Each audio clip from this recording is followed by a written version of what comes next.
Welcome to Leading, a Cornerstone podcast that helps us pursue our mission of loving God, equipping believers, answering God's call, and declaring the good news. Thanks for joining us. Here's our host. Hey, Cornerstone family. Welcome back to Leading, our Cornerstone podcast. Mike, welcome back. Yeah, excited. Really coming off of last podcast with Pastor Jerry was just reflecting on a man with like just great wisdom. Like so cool. The way he just pulls from the Bible is just once again like so encouraging. We talked after with him. It was just like, right. Yeah, you took us down so many other places. So it just so eloquently and so well. Like watching it back was, I was really just moved at like a healthy chat with someone. It's great to be in a conversation with someone with a wealth of knowledge that. Yeah, right now I was thinking like generative AI's got nothing on Pastor Jerry. Yeah, right? seriously. I'd put an AI algorithm against Pastor Jerry any day, and Pastor Jerry hands down 100% every time. I agree with you. That was just such a great time, awesome. and getting feedback from others who've been able to experience it and just the encouragement that's come from it. So thank you everyone out there that's been watching and being a part of this. We're really excited just to connect with you guys more. So if you have any questions or thoughts, please don't hesitate to reach out. We love chatting about the podcast and just about making talking about the Bible a regular experience in our lives. Absolutely. Yeah. So speaking of Matthew chapter 9 this past weekend, what a great outline of just more miracles. I mean, even Matthew like wrote about himself in chapter 9 about how he was called. So like it's almost like his own personal testimony if you think about it. At some point, every Christian has their own testimony of how Jesus had walked into their life and said, "Hey, follow me," and we all had a decision. Some of us, me personally, probably took a couple years for me to really lean into that kind of. Oh yeah, I should do this, right? We have this knowledge of sin, and then between that and walking and obeying, started changing your life, putting off the old man, and then a couple other things like baptism, of acknowledging and publicly displaying and identifying with Christ's burial and resurrection. So like all those things, but here Matthew, right, is just, I'm going to drop everything and just start following Jesus. Yeah, and he doesn't make it a big deal, right? Yeah. He just matter-of-factly speaks like, hey, this is kind of where I get introduced in the story, and we're just going to give you a small tidbit about it, and we're talking about Jesus, though. Right. Like, I love the humility behind it, right? That was like, I'm going to mention it because, this needs to be said, but also, don't forget this is all about Jesus. Yeah, absolutely. And I think like that. I think about my life that way too, because I think when I first started a relationship with God, I wanted it to be about God, but man, it was about me. Oh, totally. You know what I mean? Like when I think of like telling my testimony in the beginning, there was very little God in that testimony, and there was a lot of me.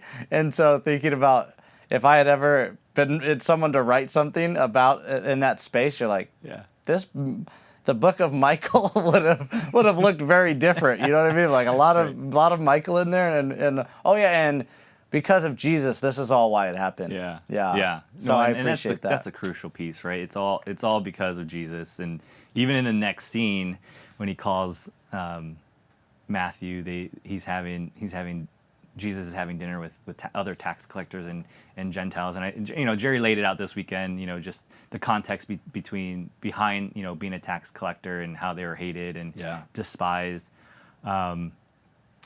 What we were just talking about kind of earlier is off camera was why it was so different for Jesus to be able to dine with and hang out and minister to sinners or those that the Jewish society would despise, and like fast forward thinking to us as followers of Christ, are we doing the same in showing Jesus' love and compassion for those that, again, maybe the society is our society is rejecting or despising?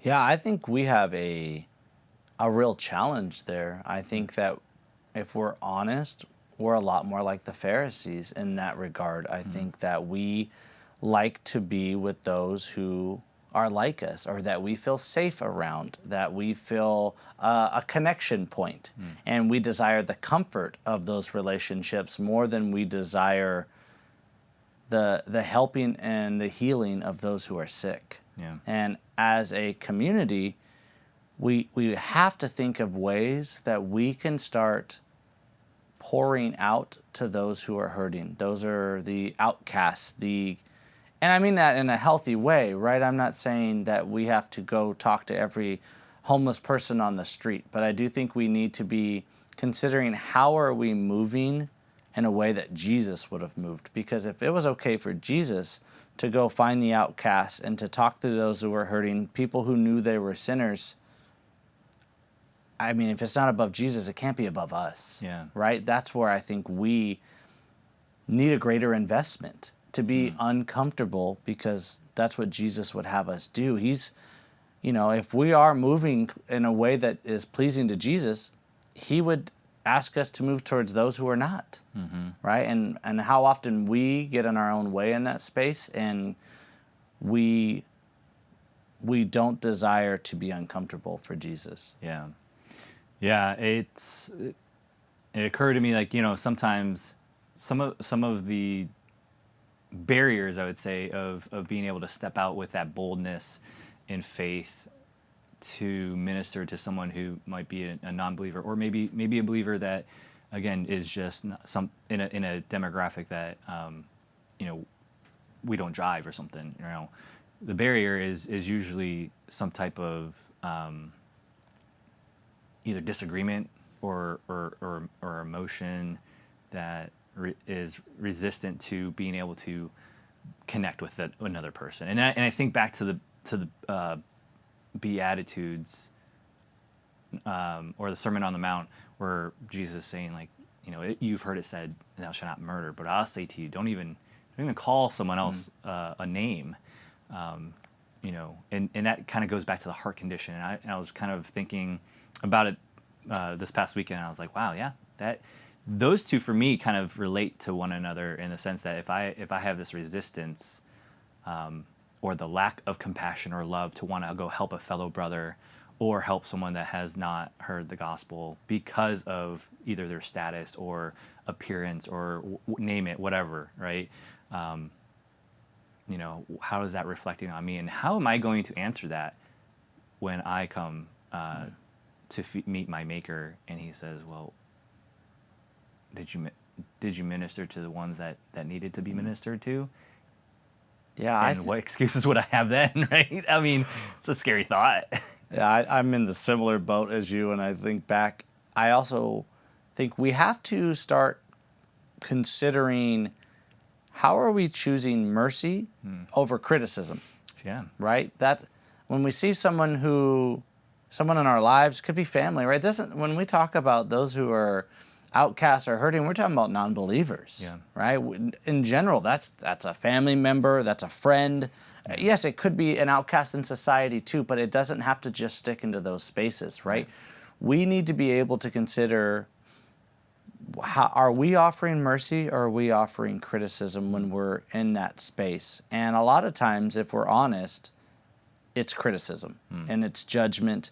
And the other part of it is we let ourselves become fearful. And I think, pointing back to one of the things you mentioned, is, are we praying boldly, right? Are we praying boldly to be able to be available to assist God and assist Jesus in bringing people to them? And I think, are we praying for our family members who are not believers? Are we praying for our friends who are not believers? Are we praying boldly? Like, when we point back to Matthew 9, it's all through Matthew, but when you look back, the lady who's bleeding, Jairus, right? We see the blind men here.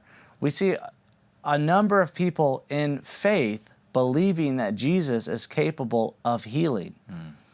And when I think about healing, I think about relationship there. I think about spiritual closeness. That is a healing, right? I could think of my life like Mike BC compared to once God drew me near. Oh, that's a healing just in its own right, along with everything else that's come from it. We have to be praying for opportunity. We have to be praying that we trust that Jesus is capable of all things. Now, will we allow him to use us to accomplish those things? Yeah.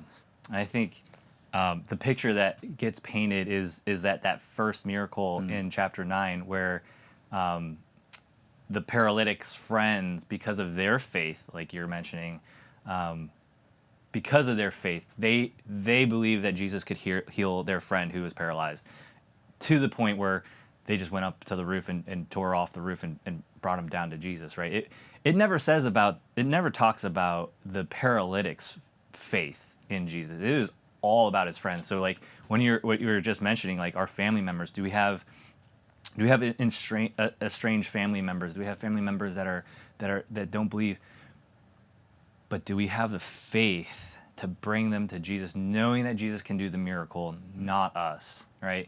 And I think to myself, I've had so many back and forth discussions and debates, and maybe even to the point of argument of like, this is why, right? I'm trying to make a case, and it's not about that. It comes back to me having the faith that, you know what, Jesus can do the miracle. He could do the work, just like in the scene right here. But my ask is, do I have the faith to believe that that's what Jesus is going to do, right? He's going to change the heart of that family member. He's going to change the heart of that unbelieving friend, and then, like you said, pray about it, and then continue to just, if need be, carry them into the household where Jesus is, right? Carry them or invite them into church and let Jesus do the work. That's such a cool scene there. Like it's just like the ideal evangelistic scene, right? I think that as we're thinking about this, we need to take a second. We need to really analyze what is being told to us here. They ripped the roof off a house because they knew if they could get their friend close to Jesus, he could heal him. Do we out there, as a community, are we believing this? Do we have people in our lives that we are willing to rip the roof off the house so that they can be close to Jesus? Yeah. Like, honestly, who are we running through a wall for Jesus? Like, I got to get you there. I got to pray for Jesus to be in your life passionately. Right? When I read that and I look at that, I'm blown away. I go, the faith, the passion, the desire to be so bold. There's no room for them. And they go, it's a paralyzed man. They go, you know what? We're going to go to the roof. Right? They went to the ends of the extremes to pull this off. And so when we're thinking about praying boldly, that's where we're at right now. Like, we've got to pray believing that Jesus can be in their lives and that we want to be the prayer warriors for them. Right? And I agree. I think one of the application points you kind of hit that I wanted to touch on this is the challenge this week is invite that person to church. Invite that person to coffee if it's not church, to go talk, to find out where their spirit is, what's happening in their lives. Ask if you can pray for them. Right now, we're seeing culturally, there's a shift. I've never seen more people more open to prayer, even if they're non-believers. I see people with an openness. And I don't want to jump the gun here. We will touch it on the end about the laborers. But man, it seems like the harvest is ripe. And this week, guys, one of the practical applications is trust in God, believe in faith, pray that you will be filled with the confidence to go approach a friend or a family member or somebody you're struggling with, invite them to church, invite them to coffee, and here's the big kicker. If they say no, it's okay.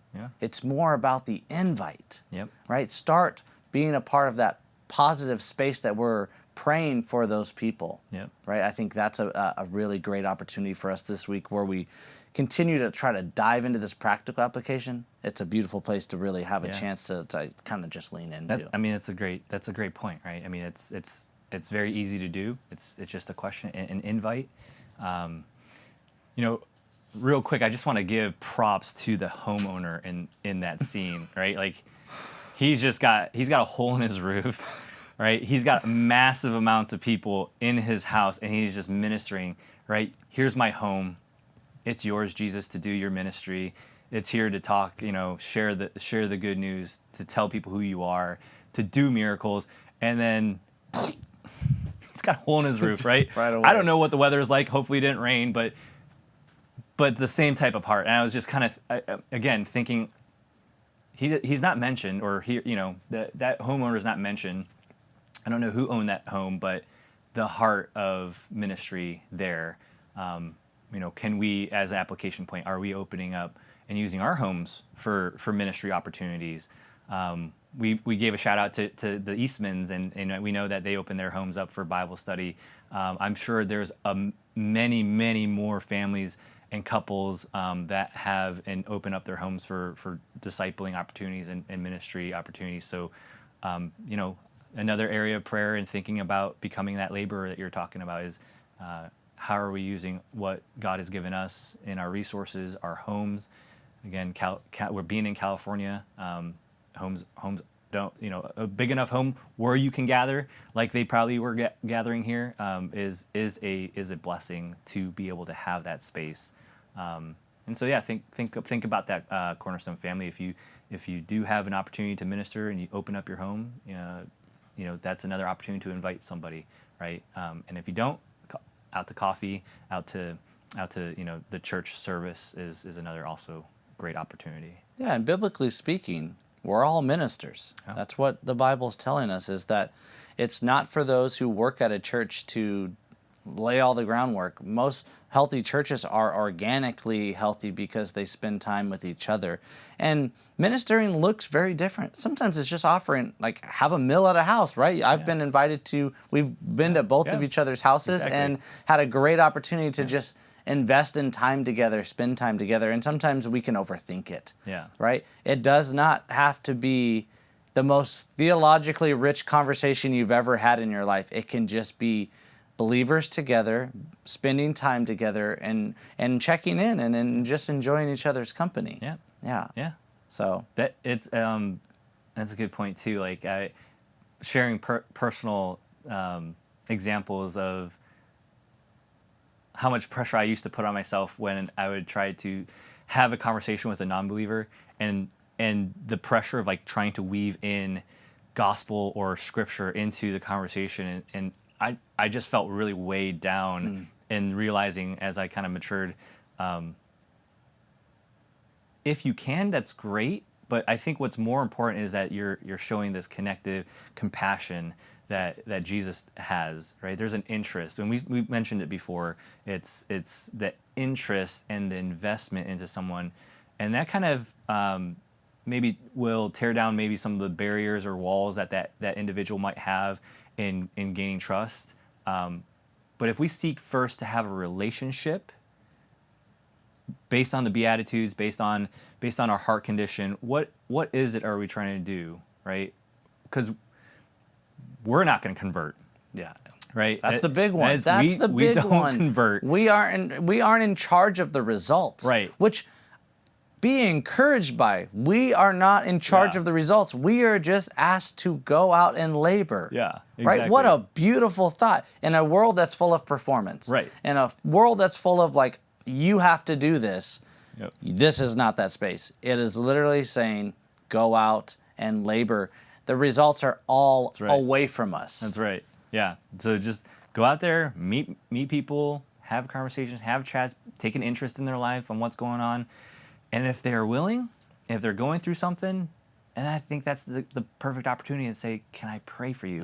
And I would say, at least in my experience, the majority of the time, it's a yes, right? If they're going through something, if they say no, well, you had a great conversation, maybe a great cup of coffee or a meal, see if there's another opportunity down the road, kind of thing. Absolutely. And that's really changed my entire perspective on having and breaking down those barriers of what do I say to this individual? How do we connect? It starts with an invite and then allowing the Spirit to lead in the conversation. And it doesn't necessarily have to be like, well, I'm reading Matthew 9, and this is what Matthew's saying, and this is, or even Matthew was at 5 or 6, and John's saying, repent for the kingdom. You know, I get it, right? And when I talk to a lot of non-believers, it's like that's some of the things that really does turn them off. And you know, I think that's just something we need to think through a little bit more intently.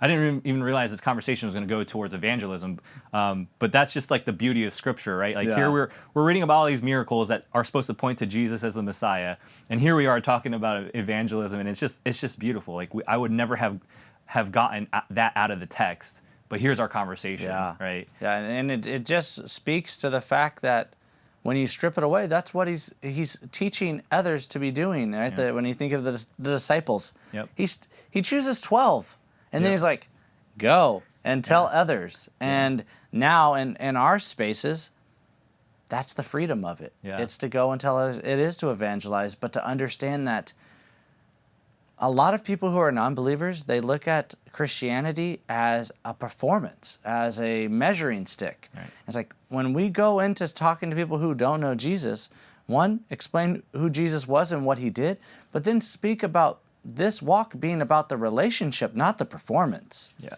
Right? Let's tell others about what the beauty is behind the relationship and the closeness that comes from living a life that's submitting to Jesus. Yeah, you almost I don't even you didn't even plan this, but that was like a great segue and intro into you know, maybe the misperception about how Christianity is like this measuring stick and it's like a rules base and all this stuff, and that is exactly what Jesus talks about when he addresses fasting and he addresses you know, the old piece of garment and then the new wineskin, the old wineskin. Because this is completely brand new. It's not to reject the old, but to replace the old with the new, right? And you can't. And I was like really struggling with like understanding how this applied. So think through it, look it up. But like when you know the fabric and how the fabric works and the wineskin works, but you can't fit something old into something new. Is basically the whole point. So if you want to bring in the Jewish laws and the Jewish order and structure and rules, it's not going to fit into this new kingdom that Jesus is talking about. And that's really the misperception, I feel like, as we are out there spreading the word and the gospel, it's like you might have been exposed to, you know, certain beliefs or certain rule following or cults or all cults or, you know, stuff like that. Whatever your background is, this is something completely brand new. And particularly what they're talking about is the Old Testament Mosaic law. But this is something completely brand new, and it's based off of grace through faith, right? Grace through faith in Christ alone. Yeah, it's so cool. And you say that, I was like, yep, that's exactly what he's saying here in Matthew 9, verse 16. And I'm like, yep, it's the complete new. We're not meant to do this. Jesus says, I desire mercy, not sacrifice, not the Old Testament sacrifices. I desire compassion and mercy. And that's really what we're talking about, especially when we're doing evangelism. Yeah, he desires a relationship. Yeah. Right? That's where he's at. He doesn't want a head transformation. He's not trying to fill your head with theory. Yeah. Right? We're trying to get to heart transformation where we become people in action out of love and obedience. And that love and obedience don't happen without relationship. Yeah. So you can read this, but if no part of your heart and soul goes into it, it's a textbook. Yeah.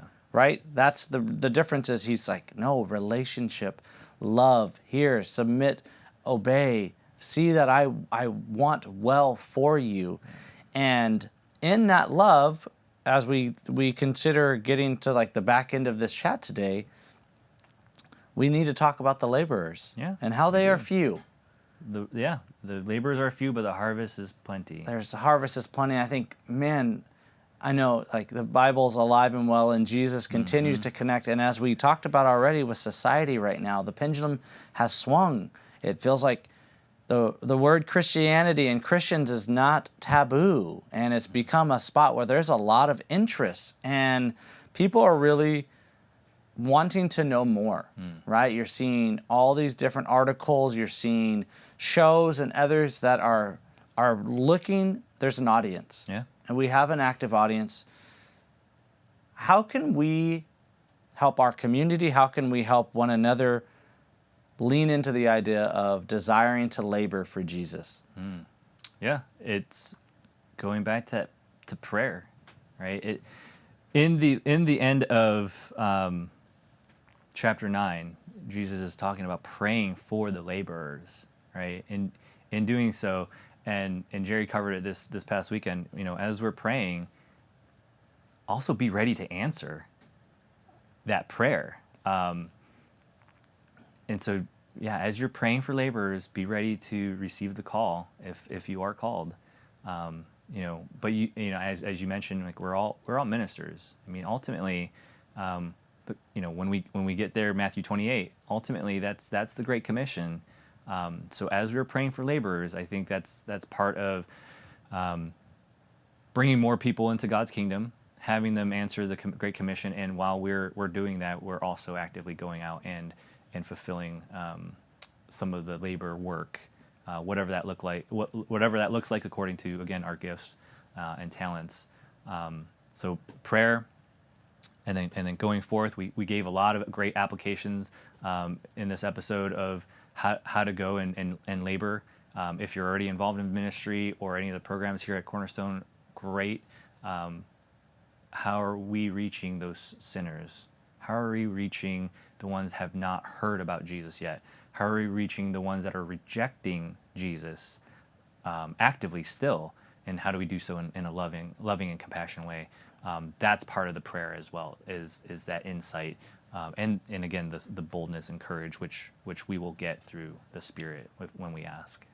Yeah, I also look at it and I think, if we look back on the last week we've had, how many chats did you have with anyone about Jesus? How many days were you investigating and reading and growing closer to God through the Word? We have to get to a mindset from like the laborer standpoint that I think we are excited about the idea of like being God's foot soldiers and being excited that we are called. We're called to something. Oh yeah. Right? Now, how do we change our mindset to be being excited to be called to something instead of a lot of different circumstances where people are almost hoping to be called to nothing? Right? Like I want to be able to say I'm a Christian and I got that spot marked and I'm good, but now maybe don't change any of the rest of my life or any of my habits, but I'm a Christian. Yeah. Right? And getting to the spot of like, God, you called me. Yeah. What can I be doing that the creator of the universe said, you're called by me? Yeah. We got to be in awe, right? We have to be like one of God's names is El Roy, which is God who sees me. He sees us. I'm insignificant, and he sees me. Yeah. I can't lose the awe of that. Yep. I can't lose the excitement of that. And I want that excitement to translate to the fruit's all yours, God, but man, I'm ready to labor. Yeah. I don't know what that looks like, and I'm scared to tell you, but guess what? God, I'm available. Yep. And I'm not going to give you a window, God, to go, I'm available on Monday and Wednesday from 5 to 6. That's right. We've got to be available. We got to go. Yeah. You called me. Don't be the disciple that was like, well, let me go bury my alive father first, right? Yeah. I was thinking as you're mentioning all that is there's definitely the awe and the reverence, but man, when we do move out for God's purpose and His will, it is a blessing and an honor.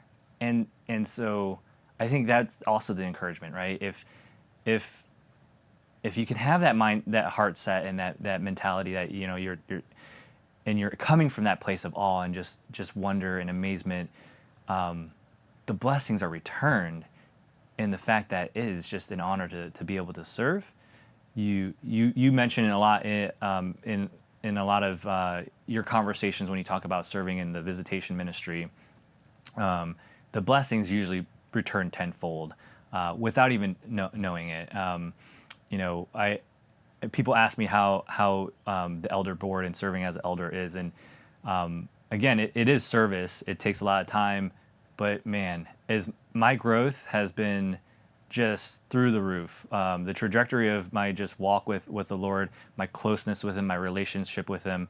So, men, if I would say, if you're looking for a fast track and just a trajectory to grow with your relationship and your walk and just all things church administration, be in prayer. I think we have selections coming up. We do. So be in prayer about, is this something that God's calling me to do, to be an elder? Because again, it's work, but the blessing has been hands down. I couldn't even imagine how much of a blessing that being an elder at this church has been to me and my family. Amen. So that's one example. Again, we have many, many, many more ministries that are service oriented, that help other. And again, I would imagine everyone that's in those ministries will tell you how much of a blessing that is. I always think, like, I never tell people to serve so I can have someone serve. I tell you to serve because it'll transform your life. And that's exactly what it's done for me. Yeah. And it'll blow you away. It's a wild ride that's full of blessings, and all the things that you think you're sacrificing, insignificant to what you're gaining. Yeah. Like in that relationship. We got some Cornerstone family stuff. Young families coming up. Picnic on March 1st or March 16th. There you go. March 16th. At Yeah, Young Rossmore. Families, Rossmore Yeah. Park. So Check it out. It's a great time. Yeah. Last year was such a blast. And come out and third join. annual. we'll be there. Come and join us. Thank you so much for joining us for our leading podcast, and may you be blessed in your doing as you put the Word of God into action this coming week.